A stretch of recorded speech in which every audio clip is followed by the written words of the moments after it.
Yo quiero dirigirme primero a señalar que hay una ignorancia total por parte del Ministerio Público. Señorita, no, pues, no, pues, ya, o sea, si no me va a dejar hablar el señor, ya, a ver, señor abogado, por favor, un momento, señor fiscal. Señor abogado, refiérase técnicamente al documento. Usted ha oído a todos sus colegas, se están refiriendo técnicamente al documento. Y se ha hablado de ignorancia en todo momento por mis colegas y tengo el derecho también de decir que es una tesis ignorante. Ok, no voy a decir que es el señor fiscal, pero sí voy a hablar que es una teoría alucinante, una teoría con muchas taras. Señor Noblecía, y que, pero no, pues, señor presidente. Escúcheme un minuto, por favor. Hay formas, pero por eso, hay formas de que lo que usted quiere expresar se haga refutando la prueba del señor. Pero diríjase a eso sin hacer calificativos que nos van a crear incidencias y que vamos a invertir tiempo que no conviene utilizarlo. Más bien, pero señor, es que con esos términos no vamos a hacer que la prueba valga nada, señor. Lo que queremos, perdóneme, señor Noblecía, tenga la bondad de tratar de desvirtuar, de legitimar la prueba de la Fiscalía, cada uno de ellos. Eso es lo que queremos escuchar de parte de usted y de parte de la señora fiscal, del señor fiscal, lo que él estime, por favor, ya con el lenguaje adecuado. ¿En qué? A ver, prosiga. Señor presidente, sí voy a proseguir, pero yo le pido, por favor, y también que usted tenga consideración en algo. Hemos venido escuchando a mis colegas que han tenido con todo derecho de referirse a lo absurdo, a lo incoherente, a lo tarado de una tesis que consideramos... Señor, señor, por favor. Esta es una expresión tiene que usted inadecuada. Utilizar los términos adecuados. Es castellano, pero bueno, voy a ser más diplomático.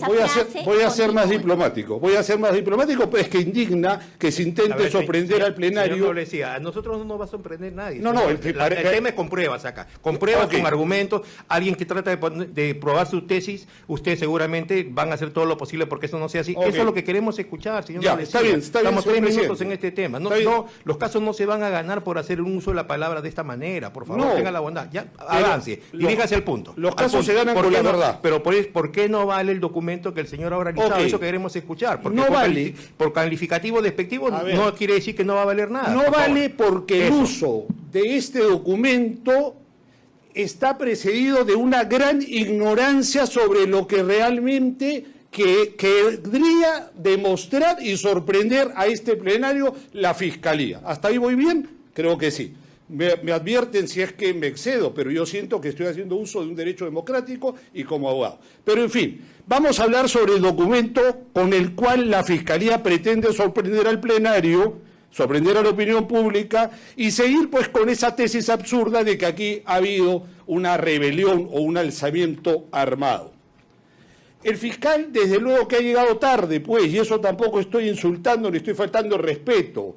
Esto es un documento, es una acusación hecha por un escapista, el señor Terán, que luego vino un fiscal que no estuvo en la investigación y lo único que está haciendo es leer y tratar de darle un mérito a algo que no solo es alucinante, sino que no prueba absolutamente en nada y mucho menos lo gravísimo que es condenar al presidente de la República, condenar a Betsy Chávez, condenar a muchas personas a 25 años de prisión. Eso no es tolerable en democracia, pero bueno, vamos a seguir al documento.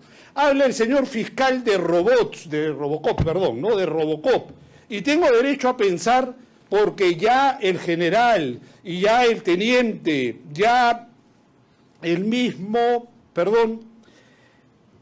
el señor Venero lo ha demostrado que aquí hay realmente una ignorancia, pero decir ignorante al fiscal no quiere decir que sea malo, que sea perverso, es que es ignorante, porque no entiende ni siquiera lo que significa esta prueba. Por favor, pero no, pues, señor presidente. Está haciendo una calificación pero es que no estoy... a título personal. Vamos a parar, vamos a hacer una evaluación y regresamos, ¿ya? 5 minutos.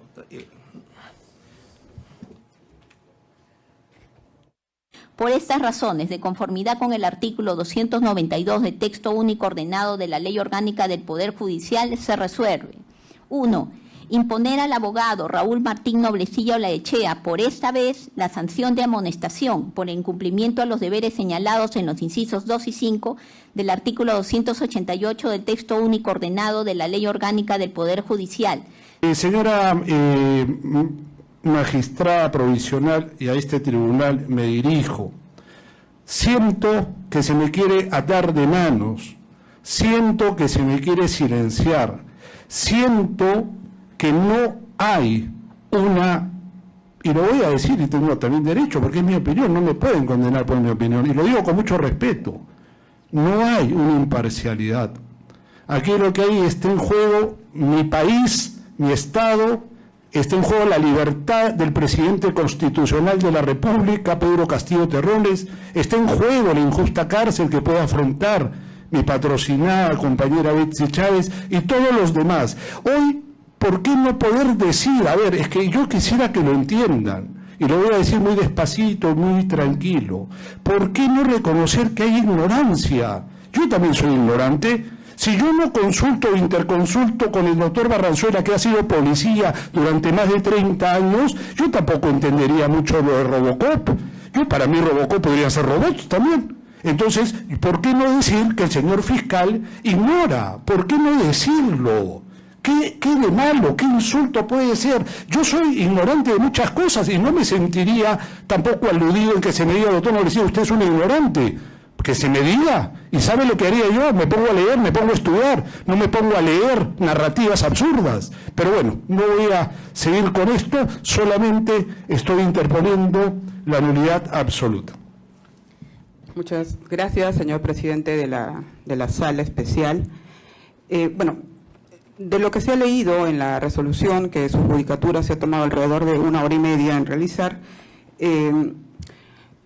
han indicado en el punto 5, decía, emitir opiniones especulativas, indicó la señorita Carvajal Chávez, la magistrada.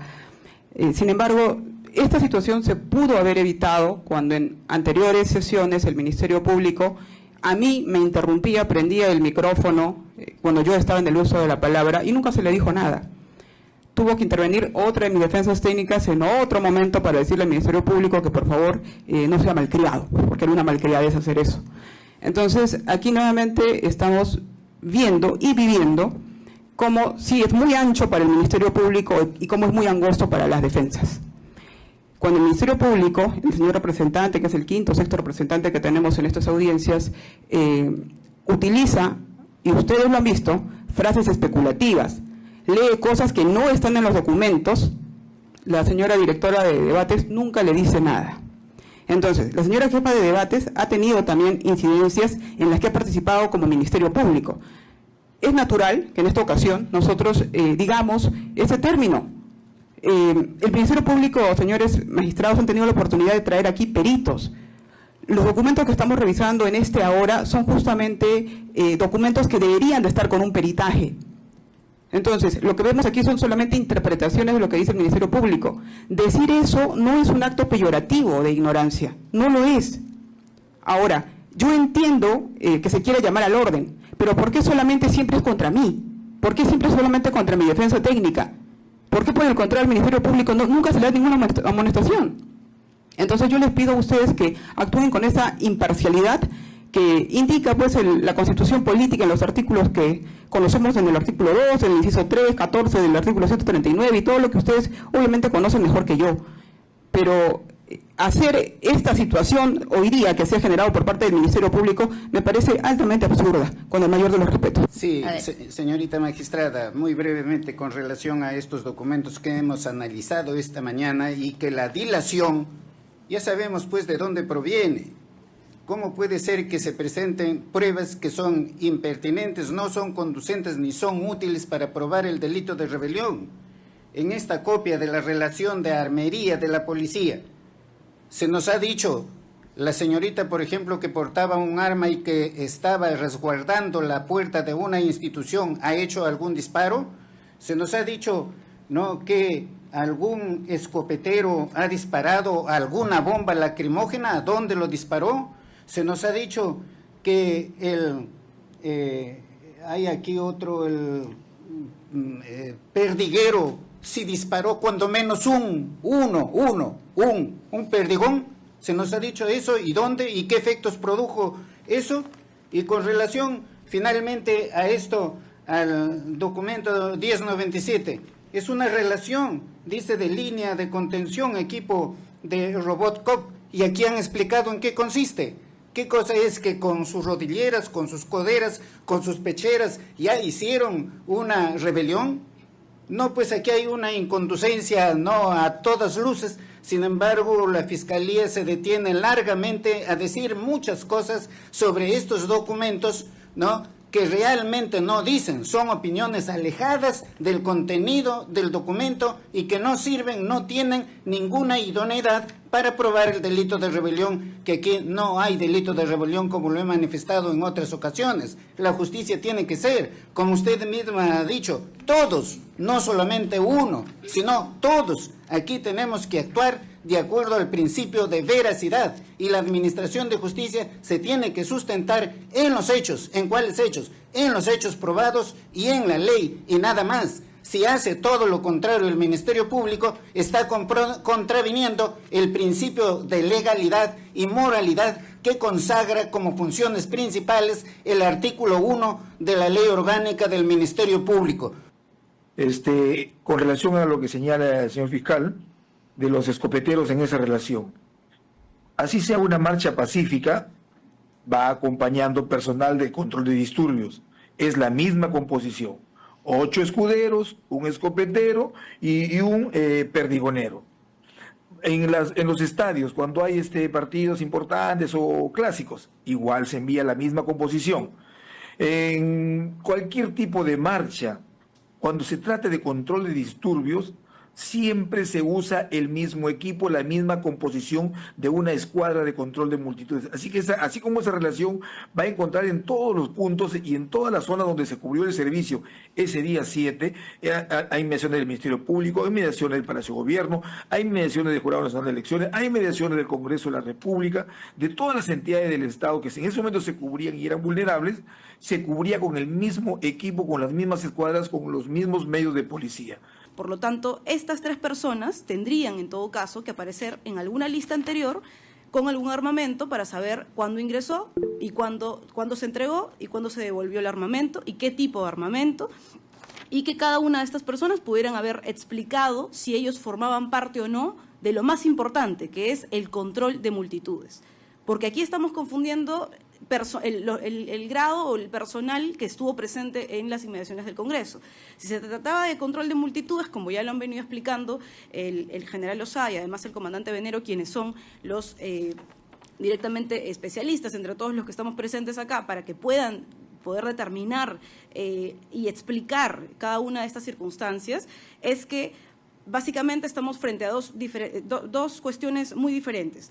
Personal que forma parte de control de multitudes, que no podían tener armamento, sino únicamente medidas o medios de defensa, que es lo que explicó y que han dicho incluso los testigos que han venido a este juicio y lo han explicado muy detalladamente, y versus el personal que sí tenía y que contaba con armamento, como personal que estaba en las puertas de vigilancia, personal de la policía canina, para detección de explosivos, entre otros. Entonces, si es que la Fiscalía ahora va a postular que este personal o esta lista es la que va a sostener, ¿no es así?, la disponibilidad de armamento, entonces tendríamos que haber contrainterrogado, o bueno, examinado y contrainterrogado a este personal. Por lo tanto, estas personas, al margen de si es que es parte o no de la tesis fiscal que estas personas serían en todo caso también coautores del delito de rebelión, no han sido examinados ni contraexaminados por parte de las defensas técnicas y por lo tanto pierde total valor probatorio esta documental por también no haber sido corroborado de manera periférica con los demás actos de prueba que anteriormente han sido actos de investigación. Al margen de la denominación y de la calificación que le podamos dar, ha habido una etapa de investigación y que ha podido ser corroborada anteriormente, antes de venir a juicio, frente a una documental que a último momento tendríamos que estar nosotros corroborando si se trata del mismo personal o no y descartar persona por persona, efectivo policial por efectivo policial, si es que formaba o no parte del personal que estaba presente o no en las inmediaciones del Congreso. Folios 10, 16 y 10-17. Bien, el oficio tiene por fecha 8 de agosto del año 2023. El oficio tiene como numeración 184-2023 Respol. Ahí están las iniciales de las divisiones especializadas para abreviar la lectura. Dirigida al Despacho Supremo y quien remite esta información. Dice el asunto, remite la identificación de 30 efectivos PNP que estuvieron al mando del teniente Eder Antonio Infanzón Gómez en la segunda línea de contención en la avenida Abancay con Guayaga. La fecha es del 7 de diciembre del año 2023. Hace la referencia el documento y habla de una relación nominal de 30 efectivos policiales. En la parte inferior de la persona que proporciona dicha información, puede hacer un zoom, por favor. Tenemos al oficial que remite esta información, es Edison Randy Rosa Soré, comandante PNP, jefe de la UNICEF Este. En la siguiente hoja, página 10-17, ahí aparece el servicio policial de fecha 7 de diciembre del año 2022. Establece la dirección y debemos de destacar que menciona literalmente el equipo Robocop, dice ahí, yo no lo estoy... Equipo Robocop. ¿Qué es un equipo Robocop? Es un equipo antidisturbios, se caracteriza por una indumentaria especial frente a hechos de manifestaciones, tiene una indumentaria como cascos especiales, máscaras de gas, entre otros. Y en la parte superior establece el oficial que se encuentra a cargo, es Infanzón Gómez Eder, y los oficiales, que pueden ustedes apreciar hasta abajo. Debemos de destacar los que se encuentran con negrillas. El número 12, Rangel de la Cruz Jordi, escopetero. El número 15, Salinas Pacheco Jefferson, escopetero. El número 19, que es Inostroza Pérez Wilber. Conforme señalamos, el escopetero tiene, conforme lo mencionaron incluso los acusados, lanza gas lacrimógeno y también perdigones. Bien, y la parte final, si ustedes aprecian, es la misma persona que remite la información y da fe de esta relación. ¿Cuál es, en este caso, el aporte probatorio? Conforme pueden apreciar, este medio probatorio ha sido emitido en contra del acusado Pedro Castillo. ¿Cuál es el aporte? Primero, tenemos en cuenta que el día 7 de diciembre del año 2022, el teniente Infanzón estaba a cargo de efectivos policiales de un área especializada, que viene a ser el área del equipo Robocop, ubicada específicamente en esta dirección, entre Abancay y Guayaga. La función era mantener el orden, pero sobre todo tomando en cuenta que el 7 de diciembre se emitió un mensaje a la nación por parte del presidente Castillo Terrones, se advierte la disponibilidad de estos efectivos para materializar el alzamiento en armas que se fue traducido a través del mensaje a la nación. Eso de manera muy concreta, tomando en cuenta el requerimiento señalado en el preludio de esta audiencia. Gracias, señor fiscal. La Procuraduría. Sí, señora magistrada. Queremos destacar de esta documental, específicamente en el folio 1017, que dentro de otros grupos policiales, este equipo Robocop se encontraba al mando y comando del entonces presidente de la República, entre los cuales se encontraban en los ítems 12, 15, 17 y 19, 4 efectivos policiales que eran escopeteros, es decir, tenían la disponibilidad y la especialización en el uso de armas de fuego. También se debe destacar que en la valoración de esta documental debe realizarse en forma conjunta con las declaraciones vertidas por los testigos que hicieron referencia a que justamente esta unidad, al comando de el teniente Eder Antonio Infanzón Gómez, fueron quienes impidieron el acceso de los congresistas al recinto parlamentario. Sería todo. Gracias. La defensa del señor Castillo. Muchísimas gracias. Primero, para dejar constancia con respecto a lo mencionado por el representante del Ministerio Público, en lo que menciona que las escopetas eran exclusivamente de perdigones. No mencionó, se olvidó que eran gomas de goma, material de goma y jebes, que era para concluir lo que decía el representante del Ministerio Público con respecto a las escopetas. Con respecto a lo que ha mencionado, la disponibilidad del alzamiento en armas, podríamos primero tener que entender con un especialista que no está presente, con un perito o algo que o un testigo experto que nos diga que es un equipo de Robocop, que nos diga que es línea de contención, que nos mencione sobre la presencia de estos escopeteros en dichas líneas, que no podemos nosotros determinar y no podemos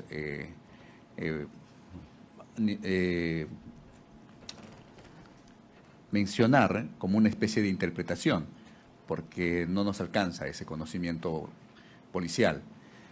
Sí, nosotros podemos decir que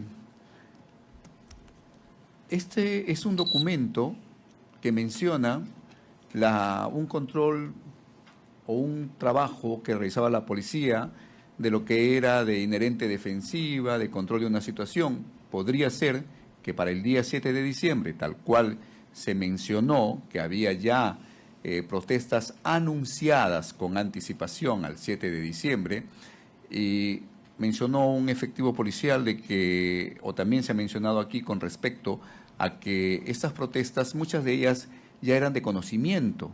Es más, se solicita permisos, creo que para las protestas o para realizar este tipo de... Y esto debería de solicitarse a la información a la autoridad correspondiente, para las garantías que a veces piden los diferentes colectivos, a las fechas en las cuales van a realizarse. Desconocemos en esa situación. No implica una orden de ataque, no implica toma de instalaciones por la fuerza, disolución o para que participen de una disolución del Congreso. La presencia del teniente Eder Infanzón Gómez, nos gustaría escucharlo a él, que nos manifieste, que nos diga, o por lo menos uno de las personas que están aquí presentes, cualquiera de los mencionados, de los efectivos policiales, que son 30, que por lo menos nos explique qué pasó esa fecha y por qué estuvieron allí invitados, o estuvieron allí, bueno, no invitados, sino realizando su labor. De acuerdo a las versiones vertidas por los distintos testigos, y conforme ya se ha ido de manera conjunta evaluando de alguna u otra manera, esto era una labor de previsión, una labor de preventivas de protestas. Bueno, es lo único que nosotros encontramos. El documento se limita a identificar al personal de una unidad antidisturbios. El documento no nos explica cuál era la función, labor que ellos iban a realizar, dónde se iban a colocar, en qué lugar iban a estar, cuál era su posición táctica, no nos explica. Es un documento que solamente identifica a un personal.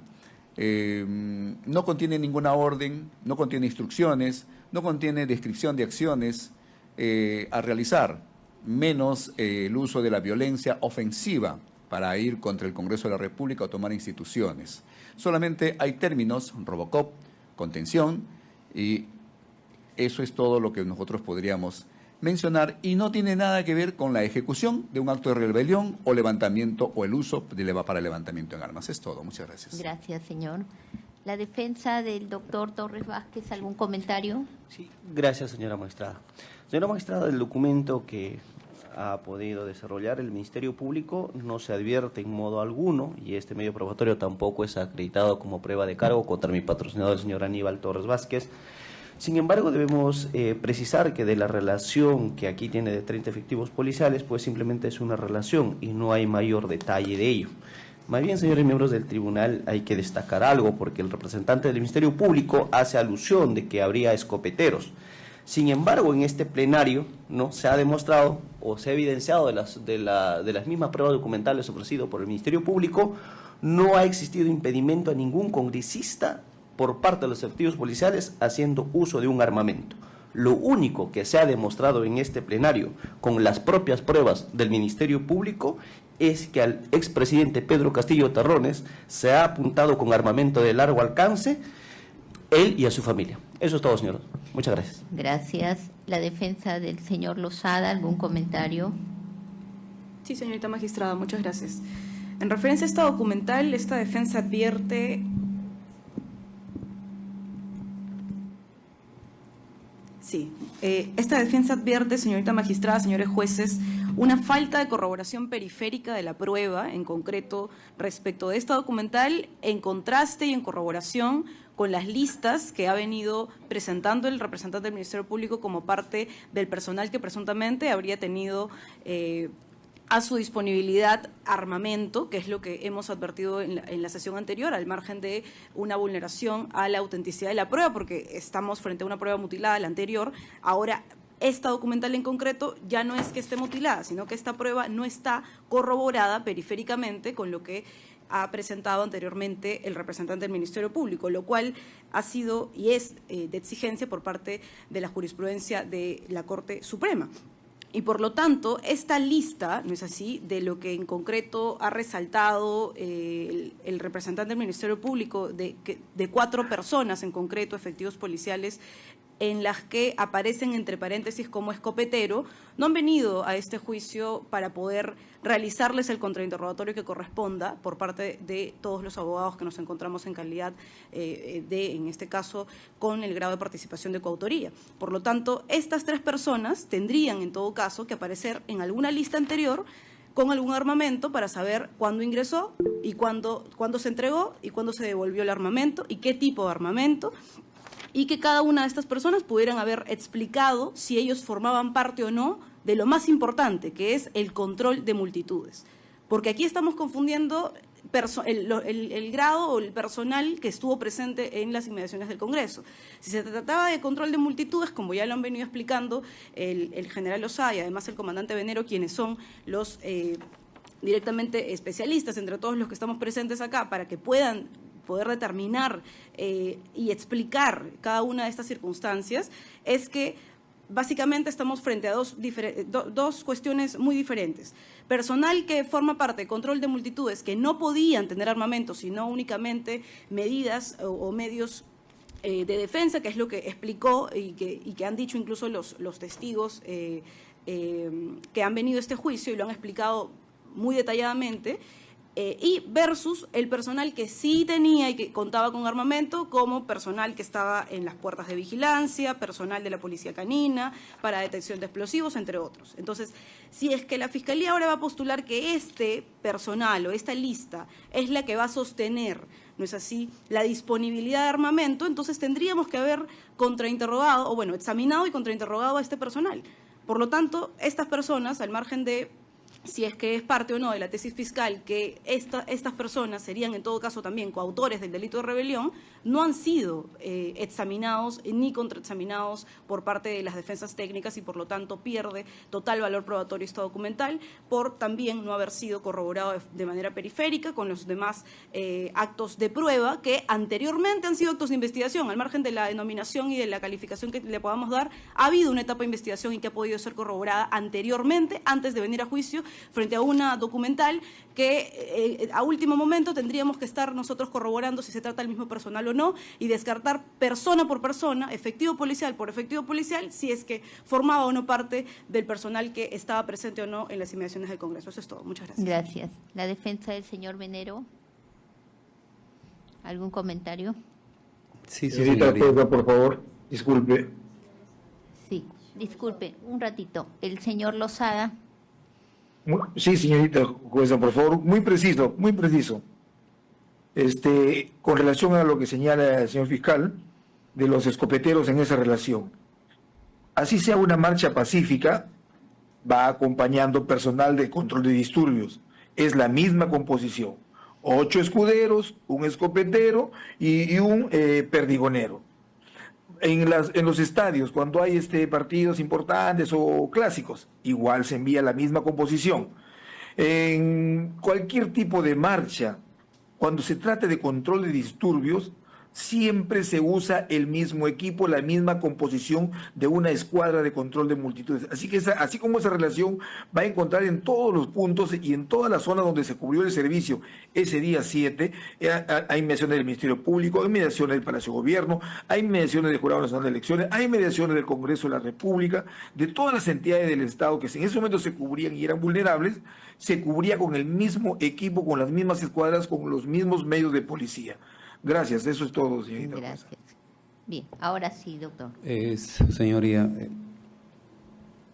hay que tener en consideración que, como lo ha señalado el general Lozada, la unidad básica de una línea de formación siempre tiene su equipo técnico en la cual van los escuderos y los escopeteros como unidad básica en todo escenario de control de disturbios. Por consiguiente, no es ajeno que existan escopeteros. Y es más, acá nombran a 3 escopeteros porque son 3 escuadras de control de disturbios, porque son 30 hombres. ¿Y por qué va un teniente? Porque un teniente está a cargo de una sección de control de disturbios formado por 3 escuadras. Sería distinto si la escuadra iría con su jefe, que puede ser un alférez o un suboficial superior, que es el máximo grado de los suboficiales que puedan dirigir estas escuadras. Y así sucesivamente, una compañía está a cargo de un capitán, un batallón de un mayor, etcétera, etcétera. Y llega inclusive a decir el Ministerio Público que este grupo o que esta sección de 3 escuadras estaba al mando del presidente de la República. Eso es absolutamente falso, porque el presidente de la República está en la línea castrense. Él es el comandante general de las Fuerzas Armadas y la Policía Nacional del Perú. No solamente tiene prerrogativas como tal, sino tiene distintivos. Lo puede corroborar de pronto el expresidente Pedro Castillo. Su distintivo se encuentra en su solapero y tiene 5 soles, que es la jerarquía más alta del ámbito castrense. Por consiguiente, no tiene absolutamente nada que ver que el presidente esté a cargo de una sección. Es un tema eminentemente técnico. Respecto al uso a los Robocops, hay equipos alfa, equipos beta, equipos Robocop, o en todo caso el equipo consta de que el personal policial que va en línea de choque, es decir, en línea de resistencia, es el que utiliza esta indumentaria porque tienen sus coderas, sus tobilleras, sus pecheras y sus espaldares que forman este equipo, y es únicamente para mantener o cuidar la integridad física del efectivo policial y no tiene otra razón especial más que la que he señalado. Por consiguiente, no es cierto que el Ministerio Público pretenda señalar que este equipo es un caso sui generis, sino es parte de la formación que realiza técnicamente la Policía Nacional para sofocar este tipo de actividades, habida cuenta que justamente no solamente por la coyuntura, sino por la formación táctica y técnica que realizan estos equipos. Gracias. Gracias. La defensa de la señorita Chávez Chino, ¿algún comentario? Sí. Sí, señorita directora de debates, señores de la sala. Aun cuando no es una prueba de cargo contra la compañera Betsy Chávez, sí lo es en cuanto a alguna comunidad que intenta, sobre una tesis totalmente errada, vincular al imposible delito de rebelión. Yo quiero dirigirme primero a señalar que hay una ignorancia total por parte del Ministerio Público. Señorita, no, pues, no, pues, ya, o sea, si no me va a dejar hablar el señor, ya, a ver,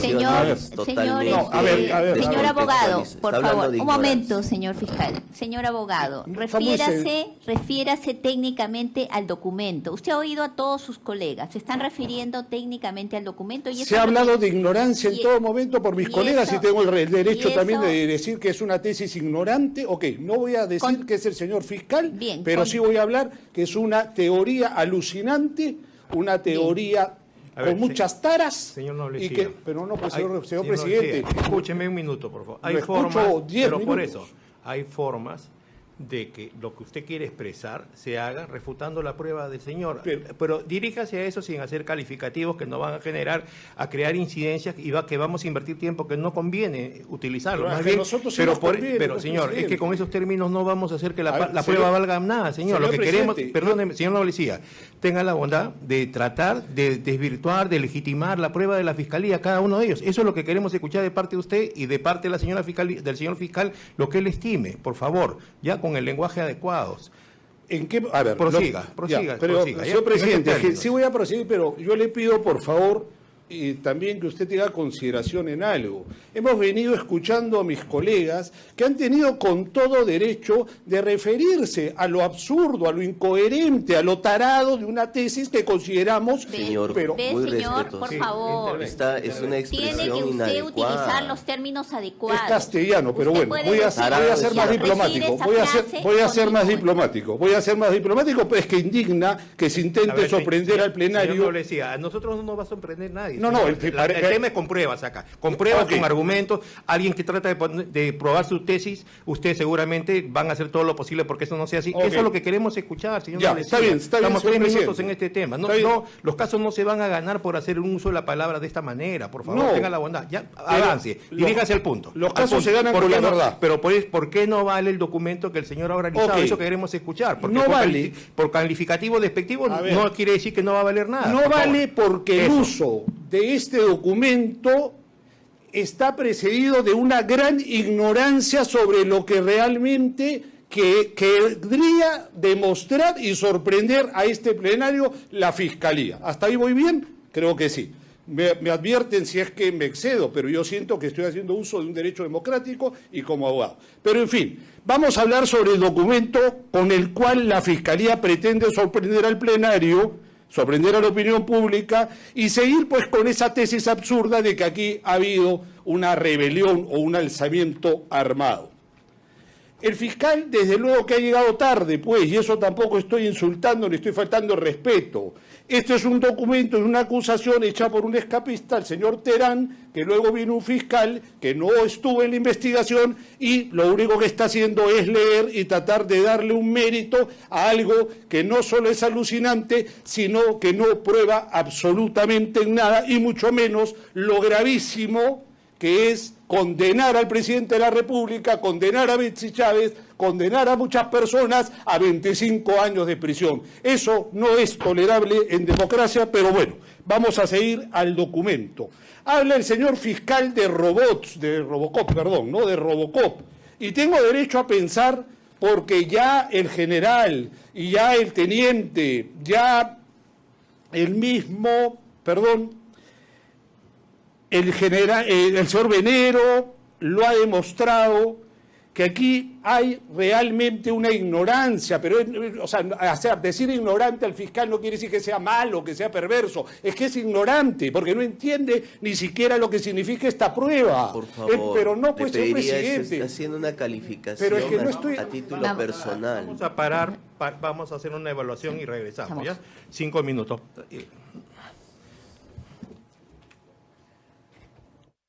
La Sala ha acordado emitir la siguiente resolución.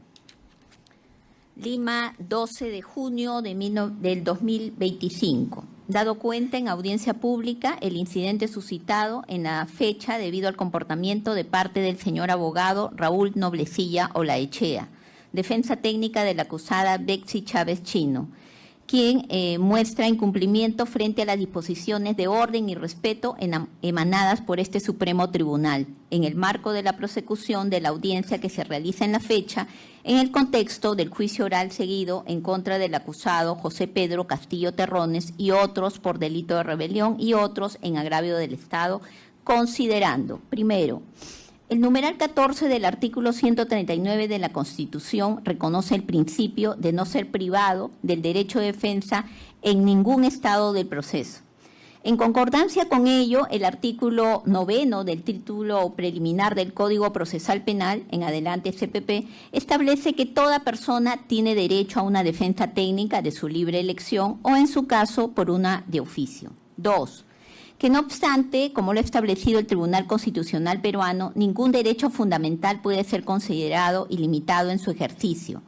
Antes bien, los límites que a esto se pueden establecer son intrínsecos, es decir, que se desprende de la naturaleza y configuración de este derecho, y extrínsecos, que se derivan del ordenamiento jurídico cuyo fundamento se encuentra en la necesidad de proteger o preservar otros bienes, valores o derechos constitucionales, los cuales pueden ser establecidos mediante ley. Fundamento 3 de la sentencia expediente 2663-2003 del 23 de marzo del 2004, HC, Tribunal Constitucional. Tercero, en este contexto es un bien constitucional de necesario amparo la observancia plena del debido proceso, conforme así emana del artículo 139, inciso 3 de la Constitución, en mérito al cual toda persona tiene derecho a que cualquier tipo de procedimiento en el que se dilucidan sus derechos se brinde una solución oportuna y pertinente, conforme a las instituciones procesales correspondientes. Cuarto, asimismo, el numeral 1 del artículo 364 del Código Procesal Penal prevé que el Tribunal de Juzgamiento tiene potestad disciplinaria para mantener el orden y respeto en la sala de audiencias, así como disponer la expulsión de aquel que perturbe el desarrollo del juicio, recayendo esta potestad sobre todos los que intervengan en la causa, siempre que impida la continuidad del juzgamiento. Asimismo, interrumpir a quien uso manifiestamente abusivo del uso de la palabra. En concordancia con lo anterior, el artículo 8 del texto único ordenado de la Ley Orgánica del Poder Judicial establece que todos los intervinientes en un proceso judicial tienen el deber de comportarse con lealtad, probidad, veracidad y buena fe. Del mismo modo, el apartado 4 del artículo 109 del Código Procesal Civil de aplicación supletoria al proceso penal señala que son deberes de las partes procesales y del abogado defensor, entre otros, no actuar temerariamente en el ejercicio de sus derechos procesales, guardar el debido respeto al juez y a las demás partes concurrentes, así como prestar al juez su diligente colaboración para las actuaciones procesales. Finalmente, el Código de Ética del Abogado, aplicable a los abogados inscritos en los colegios de abogados de la República, prevé en su artículo 54 que el abogado, indistintamente de su posición o función, debe mantener un respeto recíproco a la autoridad y a los demás sujetos procesales, conforme a las leyes orgánicas vigentes. Quinto, desde la primera sesión del presente juicio oral, esta Sala Penal Especial de la Corte Suprema fijó y sustentó la necesidad de observar las reglas de conducta de respeto hacia el órgano jurisdiccional y hacia toda persona presente en la sala de audiencias. Asimismo, se fijó como regla encontrarse prohibido agraviar, interrumpir, así como desacatar las normas de orden señaladas por la Dirección de Debate y los demás magistrados integrantes del Supremo Tribunal. Sexto, en ese sentido, son conductas infractoras de estas disposiciones: 1. El hacer uso indebido de la exposición en audiencia para expresarse de manera irrespetuosa contra los sujetos procesales. 2. Intervenir cuando no se le ha concedido el uso de la palabra. 3. Participar oralmente pese a la condición de abogado interconsulta y aun cuando ya el abogado titular de la diligencia ha hecho uso de la palabra. 4. Interrumpir la exposición de los demás sujetos procesales sin cumplir la forma y oportunidad procesal legalmente establecidas. 5. Hacer comentarios, emitir opiniones particulares, subjetivas o especulativas que no se ajustan a una discusión fáctica y jurídica propias de un juicio oral. 6. Desobedecer manifiesta y temerariamente el llamado al orden del tribunal. 7. Expresar posiciones procesales sin ajustarse a los mecanismos habilitados para controvertir o impugnar las decisiones judiciales con las que se encuentren disconformes. 7.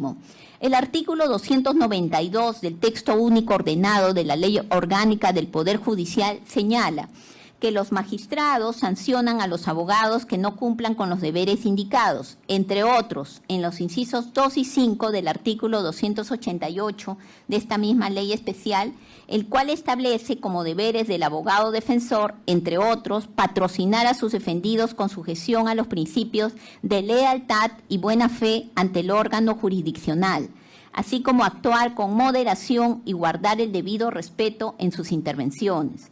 De conformidad con el artículo 292 del texto único ordenado de la Ley Orgánica del Poder Judicial, las sanciones pueden ser amonestación, multa e incluso suspensión en el ejercicio de la profesión hasta por 6 meses, según los casos y según la gravedad de la incidencia.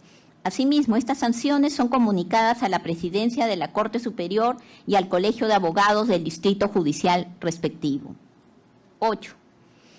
En particular, en la sesión de audiencia del juicio oral de la fecha, se ha producido a todas luces el incumplimiento de las disposiciones de orden y respeto por parte del abogado Noblecilla Olaechea, pues al momento de otorgarle el uso de la palabra para su intervención, utilizó calificativos indebidos contra el fiscal, señalando que, entre comillas, hay una ignorancia total por parte del Ministerio Público. Hemos venido escuchando a los colegas referirse a lo absurdo, incoherente y lo tarado de una tesis. Decir ignorante al fiscal no quiere decir que sea malo, es que es ignorante porque no entiende. Anteladamente también mencionó que hubo un fiscal escapista, pese a las exhortaciones de la Dirección de Debates y la Presidencia del Tribunal. Además, actuó con sorna preguntando al tribunal si así estaba bien como estaba expresándose. 9. Estas conductas constituyen infracción al deber señalado en los incisos 2 y 5 del artículo 288 del texto único ordenado de la Ley Orgánica del Poder Judicial. Se trata de comportamientos que exceden el marco de una oportuna y legítima intervención legal, contraviniendo el debido respeto que todos los sujetos procesales merecen, más aún cuando, pese a las exhortaciones y llamados a la cordura y ponderación e indicación de que el debate sea eminentemente técnico-jurídico, se producen de manera reiterada y desatendiendo las indicaciones de la Dirección de Debates y la Presidencia.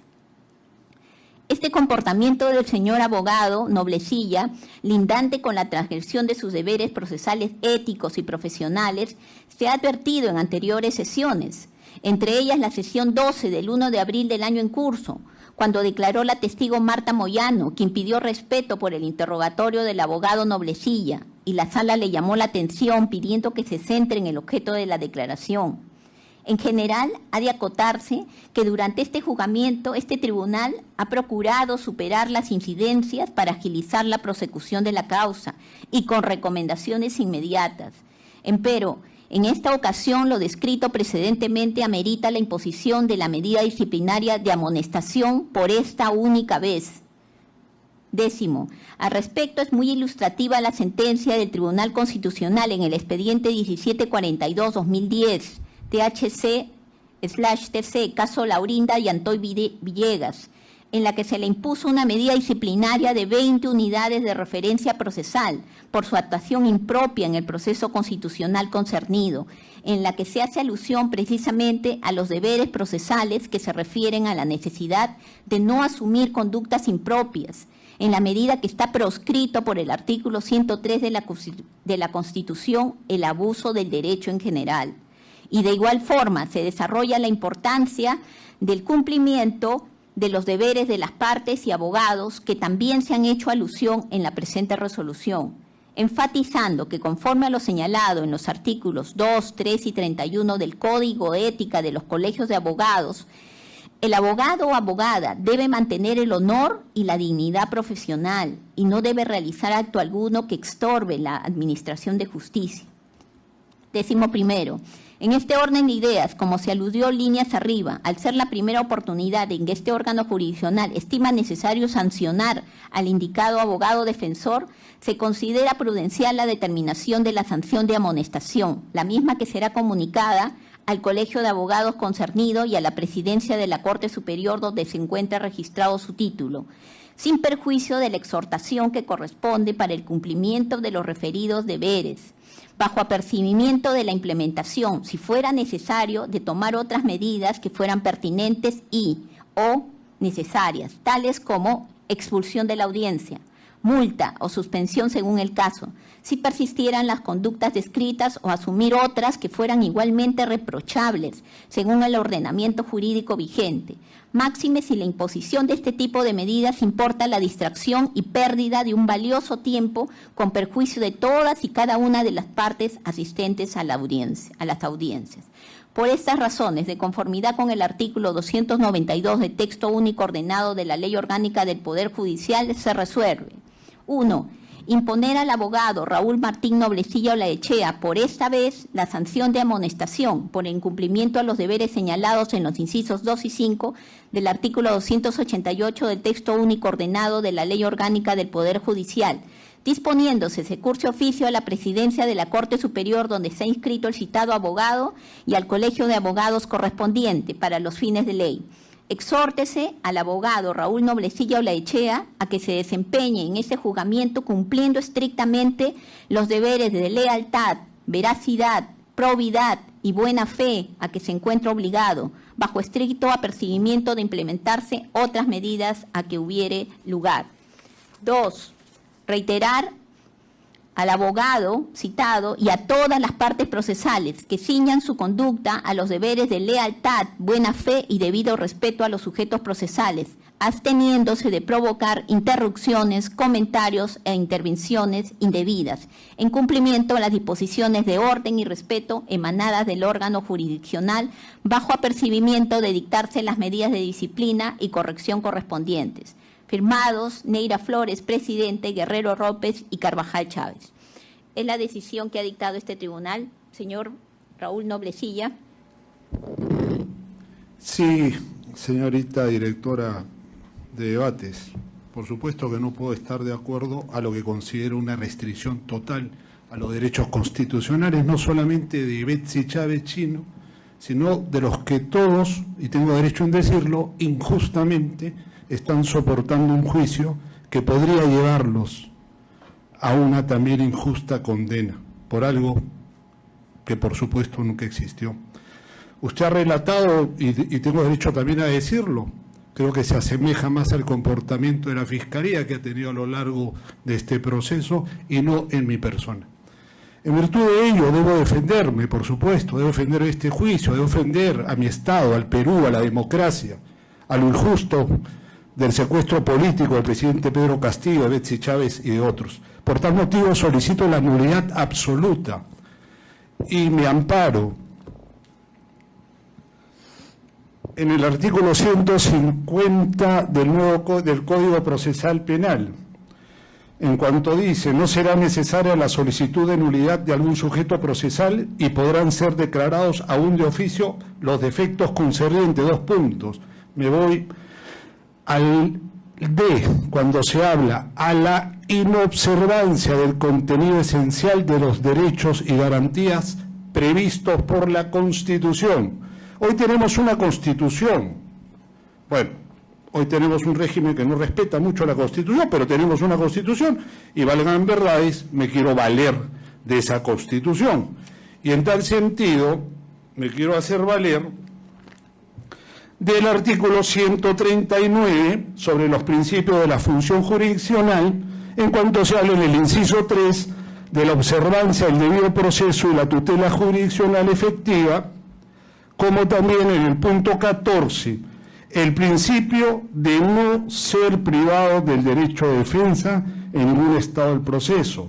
Toda persona será informada inmediatamente y por escrito de la causa o la razón de su detención. Bueno, señora magistrada provisional, y a este tribunal me dirijo, siento que se me quiere atar de manos, siento que se me quiere silenciar, siento que no hay una, y lo voy a decir y tengo también derecho porque es mi opinión, no me pueden condenar por mi opinión, y lo digo con mucho respeto, no hay una imparcialidad. Aquí lo que hay está en juego mi país, mi Estado, está en juego la libertad del presidente constitucional de la República, Pedro Castillo Terrones, está en juego la injusta cárcel que puede afrontar mi patrocinada compañera Betsy Chávez y todos los demás. Hoy, ¿por qué no poder decir? A ver, es que yo quisiera que lo entiendan, y lo voy a decir muy despacito, muy tranquilo. ¿Por qué no reconocer que hay ignorancia? Yo también soy ignorante. Si yo no consulto o interconsulto con el doctor Barranzuela, que ha sido policía durante más de 30 años, yo tampoco entendería mucho lo de Robocop. Para mí Robocop podría ser robots también. Entonces, ¿por qué no decir que el señor fiscal ignora? ¿Por qué no decirlo? ¿Qué de malo? ¿Qué insulto puede ser? Yo soy ignorante de muchas cosas y no me sentiría tampoco aludido en que se me diga, doctor, no le decía, usted es un ignorante. Que se me diga. ¿Y sabe lo que haría yo? Me pongo a leer, me pongo a estudiar, no me pongo a leer narrativas absurdas. Pero bueno, no voy a seguir con esto, solamente estoy interponiendo la nulidad absoluta. Bien, traslado al Ministerio Público. Estoy conforme con la resolución adoptada y por lo que decida su despacho. ¿En la Procuraduría alguna opinión? Estamos a lo que resuelve el despacho, señora magistrada. ¿Algún otro sujeto procesal que desee expresar su opinión? Bien, vamos a resolver. Su señoría, si me permite. Sí. Considero que esta medida es excesiva porque el tema sustancial que ha generado que vuestra sala emite esta resolución ha sido... Sí, es respecto a la nulidad que han interpuesto. Sí, justamente a eso me estaba refiriendo, el término de ignorar un aspecto que es técnico y eso lo han aclarado los expertos inclusive que se encuentran procesados. Probablemente la forma que se esté cuestionando, pero no podría ser pasible de esta medida en la medida, valga la redundancia, que se ha manifestado un término que es ignorar. Ignoran cualquier persona y eso no significa una manifestación de agravio a quien recibe esto. Por consiguiente, se debe ponderar la medida, su señoría. Gracias. Gracias. Señores jueces. Sí. Señores jueces, solamente una precisión, porque entiendo que acaba de dictarse una resolución respecto a una amonestación, que entiendo es solo contra la defensa de Betsy Chávez, y entiendo que se ha interpuesto una nulidad que entiendo se deduce en contra de esta resolución o en contra de todo el juicio. Porque sí, entiendo que es contra la resolución, entonces si cabría este recurso o una apelación, entendería que este incidente tendría que ser resuelto únicamente respecto a esta defensa y no sé cómo podríamos poder continuar con la documental, porque hemos detenido esto solo por este incidente, entonces no sé si podemos en todo caso cerrar con esta última documental, porque ya la siguiente sería ya respecto a la defensa, la documental contra el doctor Aníbal Torres y ya en la siguiente sesión seguramente continuarla, ¿no? Si es posible terminar o culminar con esta última documental que nos habíamos quedado ahí. Porque esta defensa también quería dejar constancia de cuestiones respecto a las personas que figuren en estas listas. Sí, pero ahorita estamos con la incidencia. Sí, por esa razón. Por favor. Gracias. Ya. Muchas gracias. Señorita, es que la nulidad es contra el proceso, la nulidad es absoluta contra el proceso, por si acaso. Esa es mi solicitud. A buena cuenta será la sala quien resuelva. ¿Usted quiere decir algo? Sobre la base que acaba de afirmar ya Chávez, el doctor Noblecía, que lo que resuelva su despacho, doctores. La señorita Chávez quiere intervenir. Muchas gracias, señor presidente de la sala especial. De lo que se ha leído en la resolución, que su judicatura se ha tomado alrededor de 1 hora y media en realizar, han indicado en el punto 5, decía, emitir opiniones especulativas, indicó la señorita Carvajal Chávez, la magistrada. Sin embargo, esta situación se pudo haber evitado cuando en anteriores sesiones el Ministerio Público a mí me interrumpía, prendía el micrófono cuando yo estaba en el uso de la palabra y nunca se le dijo nada. Tuvo que intervenir otra de mis defensas técnicas en otro momento para decirle al Ministerio Público que por favor no sea malcriado, porque era una malcriadez hacer eso. Entonces, aquí nuevamente estamos viendo y viviendo cómo sí es muy ancho para el Ministerio Público y cómo es muy angosto para las defensas. Cuando el Ministerio Público, el señor representante, que es el quinto o sexto representante que tenemos en estas audiencias, utiliza, y ustedes lo han visto, frases especulativas, lee cosas que no están en los documentos, la señora directora de debates nunca le dice nada.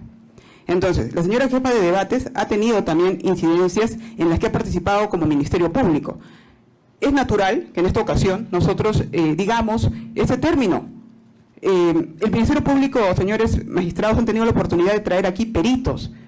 Los documentos que estamos revisando en este ahora son justamente documentos que deberían de estar con un peritaje.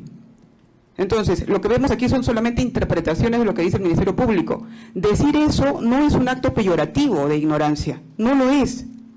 Ahora, yo entiendo que se quiere llamar al orden, pero ¿por qué solamente siempre es contra mí? ¿Por qué siempre solamente contra mi defensa técnica? ¿Por qué por el contrario al Ministerio Público nunca se le da ninguna amonestación? Entonces yo les pido a ustedes que actúen con esa imparcialidad que indica pues la Constitución Política en los artículos que conocemos en el artículo 2, en el inciso 3, 14 del artículo 139 y todo lo que ustedes obviamente conocen mejor que yo. Pero hacer esta situación hoy día que se ha generado por parte del Ministerio Público me parece altamente absurda, con el mayor de los respetos. Muchas gracias. Bien. Luego de dar lectura a la resolución por la cual se emite una medida disciplinaria, en eso somos reiterativos, la resolución que se ha leído es una resolución que impone al señor abogado Raúl Martín Noblecilla Olaechea una medida disciplinaria, una amonestación. Y los fundamentos son los que han escuchado porque se ha oralizado la decisión. Luego de concederle la palabra al citado señor abogado, él ha señalado los siguientes fundamentos. Él ha señalado que no está de acuerdo, refiriéndose primero a la resolución, no está de acuerdo que en este proceso se hayan recortado, estoy haciendo un resumen de lo que ha expuesto. No está de acuerdo con este proceso porque considera que se está limitando su derecho de defensa, ¿no? En este caso, en el que se puede soportar una injusta condena, ¿no? Por ello es que plantea la nulidad, ha invocado concretamente el artículo 150, inciso D del Código Procesal Penal. Además, ha señalado que en este caso se debe invocar lo que señala el artículo 139, inciso 3 de la Constitución, de no ser privado a un derecho de defensa. Considera que se le está atando de manos, se está silenciando, en que en este caso no hay imparcialidad, ¿no? Y que los demás, decir que hay una ignorancia no es ningún tema peyorativo, sino a modo, de una manera sencilla, explicó que si a él le señalaran que es ignorante, lo que haría él es ponerse a revisar para evitar este calificativo. Eso es lo que señaló inicialmente. El Ministerio Público está conforme con lo señalado por este tribunal. La Procuraduría ha señalado que decida el despacho. La defensa del señor Venero ha considerado que es excesiva la medida disciplinaria. En este caso, ellos también han hecho alocución, las defensas en general, a que sería ignorante porque son los expertos los que deben ilustrar sobre determinados temas. La defensa del señor Lozada ha señalado que se emita la resolución y haya hecho alocución a que se está dilatando esta incidencia. Preguntada la defensa del señor Lozada preguntó al tribunal si la nulidad se refería al proceso o solo respecto de la resolución leída, ocasión en que el señor Noblecilla recién aclaró que la nulidad se refería a todo el proceso, es decir, no lo dijo inicialmente.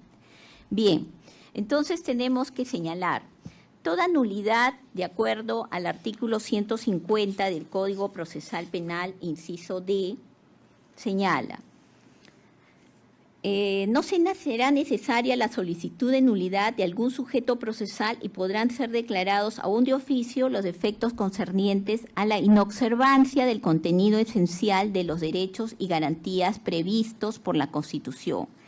A su vez, el artículo 103 al que ha hecho alusión se refiere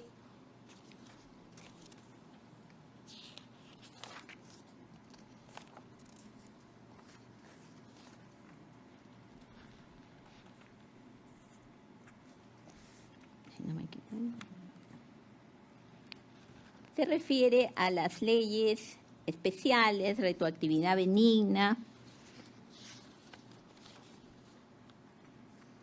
139, inciso 3. 139, inciso 3 está referido en particular a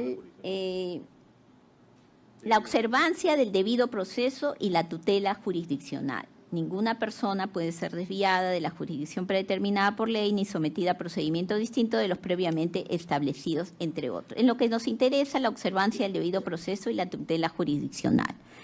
Toda nulidad, toda solicitud de nulidad debe regirse por 3 principios. El principio de oportunidad, de taxatividad y de trascendencia. En cuanto al principio de oportunidad, el señor Noblecilla lo ha interpuesto inmediatamente. Este supuesto se cumpliría. De taxatividad, ha glosado el artículo 150, entendemos el inciso D del Código Procesal Penal, y el artículo 139, inciso 3 y 4, referido al debido proceso y a no ser privado de un derecho de defensa. Este principio se cumpliría. Pero en cuanto a la trascendencia, que es lo importante, ¿no? ¿Cuál es el derecho vulnerado? Primero, que la resolución citada es una resolución de amonestación por una inconducta que se ha explicitado en la resolución. Sin embargo, el señor Noblecilla ha solicitado la nulidad del proceso, sin embargo, no ha mencionado en modo alguno cuáles serían los motivos de la nulidad del proceso. Solo se ha limitado a señalar que no se le está garantizando el derecho de defensa y que se le quiere callar. Esos argumentos obviamente son impertinentes, inconducentes y no tienen nada que ver con la nulidad. Por tanto, no se cumple el principal principio de la trascendencia de la nulidad y por estos fundamentos se declara infundada la nulidad interpuesta, debiendo continuar el proceso conforme a ley. Señorita directora de debates. A ver, lo primero que tengo que decir es que no es verdad lo que usted ha dicho al señalar que no se sabe si yo estaba solicitando la nulidad relativa o la absoluta. Yo me dirigí expresamente al artículo 150. Todos tenemos un código y el tribunal también lo tiene. El 150 señala nulidad absoluta. El que habla sobre nulidad relativas son el 151. Segundo, quisiera que se me entregue, por favor, copias de la resolución, porque voy a apelar. Porque aquí no es una situación de que si yo creo que mi derecho a la defensa, no. Estamos en un juicio que ustedes mismos han llamado histórico, un juicio que trae la atención internacional y nacional, en donde prácticamente, ¿qué me quieren decir? Lo amonesto. No lo estoy haciendo tan grave, señor Noblecilla, lo estoy amonestando. Pero usted, al leer la resolución, me está diciendo que la próxima me meten preso también. Entonces tengo todo el derecho de advertir que el derecho a la defensa ya está vulnerado. ¿Por qué? ¿Con qué énfasis? Pero déjeme terminar, señorita, déjeme terminar. Pero déjeme terminar, por favor. ¿Con qué énfasis? ¿Con qué voluntad? ¿Con qué psicología puedo aplicar yo el código y mis conocimientos si usted, señorita magistrada provisional, me está diciendo, pero señor, no. Yo lo que he dicho es que ahora es amonestación, pero la próxima ¿qué es? ¿Cárcel? Entonces, yo sí siento que esto amerita una nulidad absoluta. Pero no importa, apelaré a las instancias que la Constitución me garantizan y el derecho procesal me garantiza. ¿Cuál es el fundamento legal de su apelación? Sí.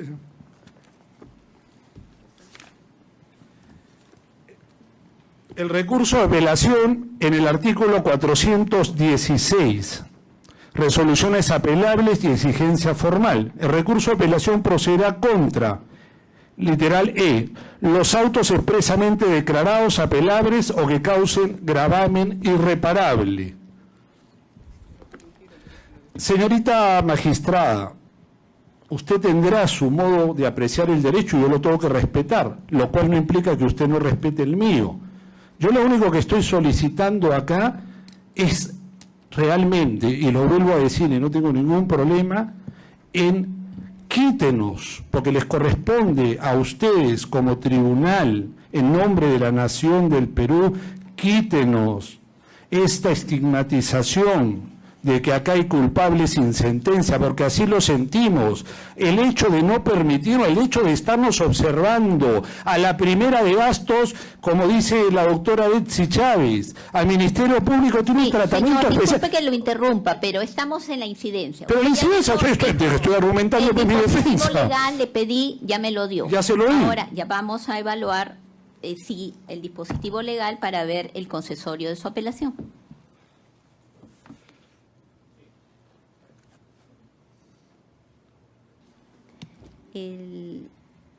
Dictada la resolución que declara infundada la nulidad, el abogado Noblecilla ha interpuesto apelación contra la decisión del tribunal. Concretamente, respecto del fundamento legal, ha invocado el artículo 416, literal E, del Código Procesal Penal. Sobre el particular, debemos señalar que estamos en un juicio oral y tiene sus reglas particulares sobre el extremo en mención. El artículo 362 señala en cuanto a incidentes. Los incidentes promovidos en el transcurso de la audiencia serán tratados en un solo acto y se resolverán inmediatamente. En su discusión se concederá la palabra a las partes por el tiempo que fije el juez penal a fin de que se pronuncien sobre su mérito. 2. Las resoluciones que recaen sobre estos incidentes son recurribles solo en los casos expresamente previstos en este código. Y ello debe ser concordado con lo señalado en el artículo 416, inciso 1, precisamente el inciso E.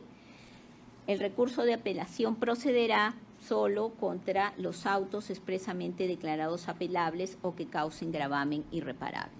En este caso, entonces, este auto no es susceptible de apelación y en ese sentido se declara inadmisible la apelación interpuesta.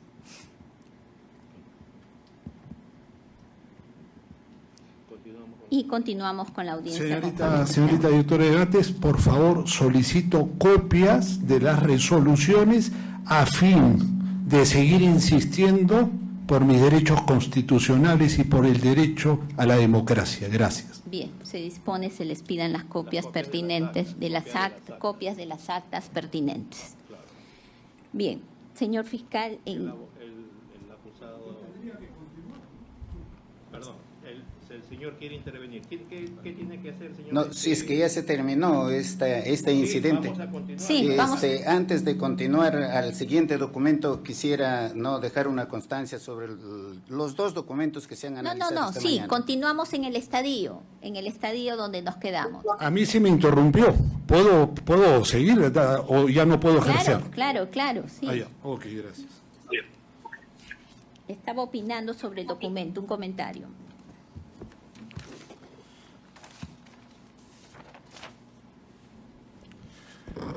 Bueno, voy a retomar sobre la pieza 28 que estábamos oralizando. Vamos a hablar entonces de un desconocimiento total por parte de la Fiscalía, cuyo desconocimiento total puede tener un impacto sobre la libertad de seres humanos que hoy se encuentran, y tengo derecho a decirlo, no solo mi opinión, sino mi tesis, injustamente en este proceso. El señor fiscal no entiende, porque no tendría por qué entender. Por ejemplo, en mi caso, interconsulto con el doctor Barranzuela. ¿Por qué? Porque es una persona especializada, ha sido policía durante 30 años y me puede quitar la ignorancia. Yo agradezco que me quiten la ignorancia, porque no soy soberbio. porque quiero entender para defender mejor. Lo mismo ha ocurrido con el señor Venero. Cuando explican con causa, explican con experiencia. No vienen a leer simplemente a decir, bueno, esto es así. Se habla, por ejemplo, de esto señalado como equipo Robocop. Me hace recordar en otra sesión cuando se hablaba de pelotones.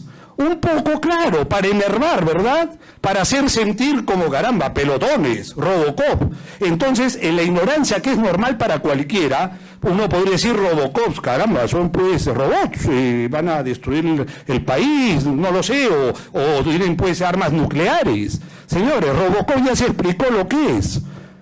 Ya se explicó que el señor Infanzón Gómez tenía a su cargo a 30 efectivos.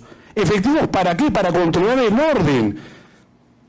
No es el momento, pero para mayor gráfica, el compañero de la Policía Nacional de Perú tiene una vara de goma. Esos son las armas que contaban. Con una vara de goma se pretendía tomar el control del país. Con una vara de goma se pretendía asaltar el Tribunal Constitucional. Tomar por asalto, así como fue, y hay que recordar, porque tenemos derecho a recordar lo que fue el golpe de Estado de 1992 con Fujimori. Ahí sí, las detenciones se daban minuto a minuto, ahí sí se tomó el colegio de abogados, se tomaron todas las instituciones democráticas, y el señor fiscal ahora nos dice que 30 señores, 4 de ellos con escopetas, ahora me quiero referir a eso, pretendían la revolución. Entonces, por eso yo advierto que hay ignorancia, y yo advierto a este tribunal para que no se deje sorprender por la ignorancia. A lo mejor no es culpa del señor fiscal, porque es nuevo, pues. El señor fiscal no estuvo, no sé, aparentemente no estuvo cuando se narró toda esta tesis. Entonces, yo los invito a todos a dejarnos quitar la ignorancia, a ser incluso hasta agradecidos. Hay que ser agradecidos cuando se nos quita la ignorancia. Lo que no podemos permitir es que nuestro orgullo y nuestra soberbia pueda estar en juego sobre la libertad del presidente constitucional Pedro Castillo, o contra Betsy Chávez, o contra Aníbal Torres, o contra el exministro Williams, o contra todos. Ese es mi reclamo, y por eso yo refuto lo que dice el Ministerio Público. Ese es su argumento, entonces. No, una última cosa, lo de las escopetas, porque es importante, señor presidente. Al punto nodal, señor Noblería, sí, porque al no punto tiene nodal. viabilidad ese documento, eso es lo que queremos Sí, saber. por supuesto. Los escopeteros, 1, 2, 3, 4. 4 escopeteros. Ya lo dijeron los que conocen, señores. Escopetas de bala de goma. No eran armas, cualquiera, claro, porque uno escucha escopeta, caramba, escopeta, Dios mío, van a empezar a tirar escopeta a toda la multitud. Ya se ha demostrado por la gente que conoce que estos escopeteros no es más que de la unidad de la policía que quiere controlar cualquier situación. Y si volvemos al día 7, había pues una situación de crisis generada política por bandos, por actitudes políticas de distintos frentes.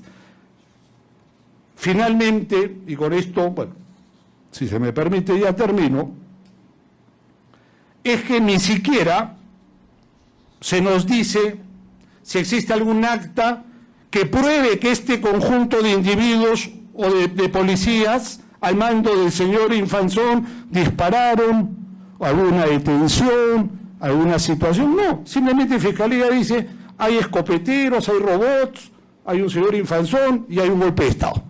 Eso es todo, gracias. Bien.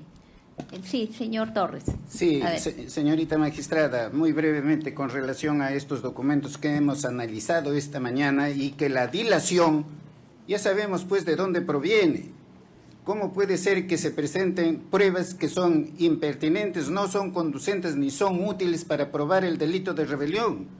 En esta copia de la relación de armería de la policía, se nos ha dicho, la señorita, por ejemplo, que portaba un arma y que estaba resguardando la puerta de una institución, ¿ha hecho algún disparo? Se nos ha dicho, ¿no?, que algún escopetero ha disparado alguna bomba lacrimógena. ¿A dónde lo disparó? Se nos ha dicho que hay aquí otro, perdiguero si disparó cuando menos un perdigón? ¿Se nos ha dicho eso? ¿Y dónde? ¿Y qué efectos produjo eso?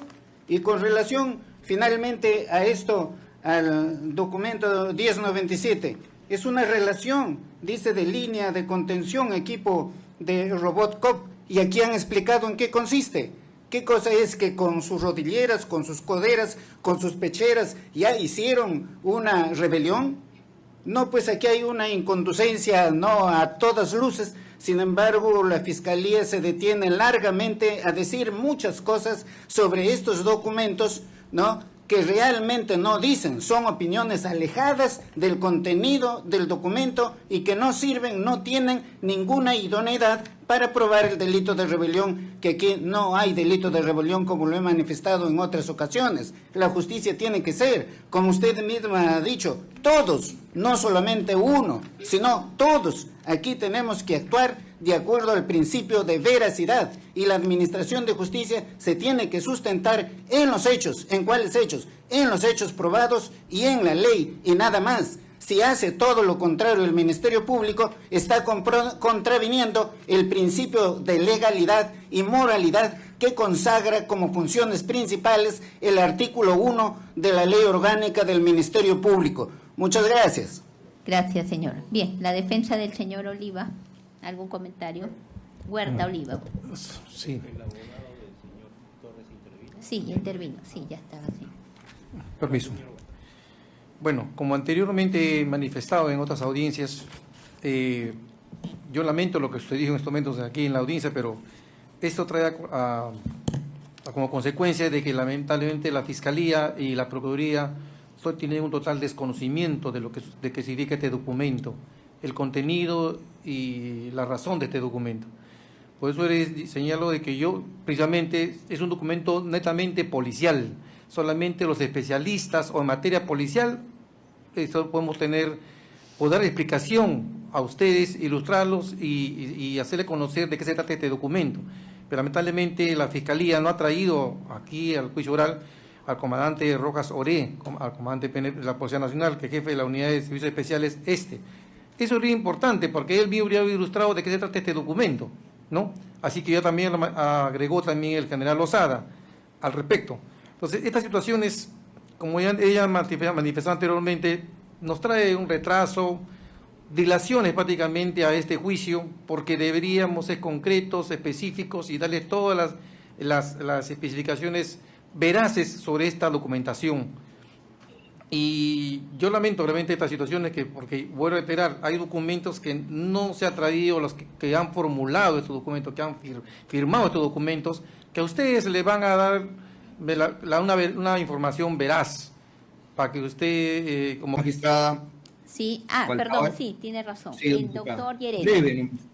Brevísimo, magistrados. Sí, sí. En referencia a este medio probatorio 28, referido al oficio 184-2003 de la región policial, elaborado por Eder Infanzón López, referido a una relación nominal de 30 efectivos policiales.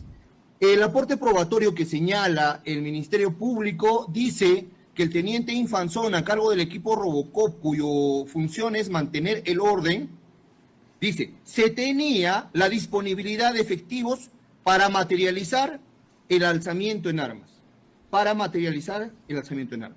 Magistrados, este documento, muy por el contrario, esta hipótesis de materialización, ¿no es cierto?, señala que había un alzamiento. Muy por el contrario, esta prueba se tiene que aplicar en el sentido inverso. ¿Qué se demuestra? Que no hubo alzamiento violento, que no hubo alzamiento armado, que no hubo alzamiento colectivo, que no hubo alzamiento público. Por tanto, conforme a este oficio 184-2003, no prueba las imputaciones formuladas en contra de todos los procesados. Muchas gracias, magistrada. Gracias a usted. Bien, despacho, señorita.